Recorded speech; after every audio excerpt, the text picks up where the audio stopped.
అసలు మన తారా ఫిష్‌కి బుర్రుందో లేదో అర్థం కావట్లేదండి. ఏదో పిచ్చిదానిలా చేస్తూ ఉంటదనమాట. అలా ఎందుకన్నానో మీకు మధ్యలో చెప్తాననమాట. ఇవైతే ఫుల్‌గా ఆడుకుంటున్నాయి. మార్నింగ్ లేసొచ్చి చూసేటప్పటికి ఈరోజు మార్నింగ్ పొద్దున్నే లేచాను. 4, 4:30కి లేచాను. లేచొచ్చిన తర్వాత వీటికైతే ఫీడింగ్ అయితే చేశాను. అండ్ మనకి మొక్కలకి లోపల స్పాంజ్ తీసేయమని చెప్పారు. సో, స్పాంజ్ అయితే తీసాను. రిమూవ్ చేసి అయితే పెట్టాను. రాళ్ళు గట్ట ఎక్కువ ఉంటాయన్నారు. కానీ రాళ్ళు గట్ట ఏం లేవు. చిన్న చిన్న రాళ్ళున్నాయి. స్పాంజ్ తీయగానే మొత్తం ఊడిపోయిందనమాట. మళ్ళీ దాన్ని అలాగే గుచ్చాను. రాళ్ళలో గుచ్చి అక్కడ పెట్టేసాననమాట. సో, ఇటు మార్నింగే లేచి ఇలా ఫీడింగ్ అయితే వేసాను. ఫీడింగ్ వేసినప్పుడు ఒక్కొక్క దానికి ఒక్కొక్కటి వేస్తాను కదా. తారాకి ఫస్ట్ తారా పక్కనే వేసాను, కానీ ఎమిలీ వచ్చి తినేసింది. సరే తారాకి ఎమిలీకి 3 వేస్తాను అనమాట. తారా 2 తింది, మూడోది దాని పక్కనే ఉందన్నమాట. పక్కనే ఉన్న సరే అది పట్టించుకోకుండా అటు ఇటు తిరుగుతుందంటే దీనికి కనిపించలేదా, అలా అయినా బుర్రబంజి లేదా, ఎందుకు తిరుగుతుందో అర్థమే చాలేదు. చూపించినా సరే చూడకుండా వెనకెళ్ళిపోతుంది అనమాట. ఎమిలీ అయితే ఫాస్ట్గా వచ్చేసి తారాకేసింది కూడా తినేసింది.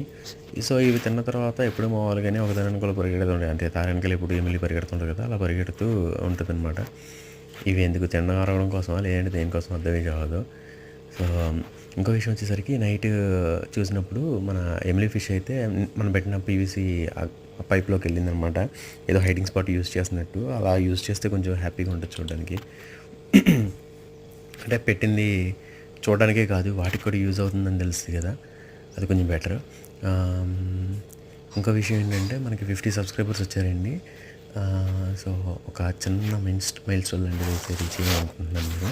So, thanks for supporting and subscribing.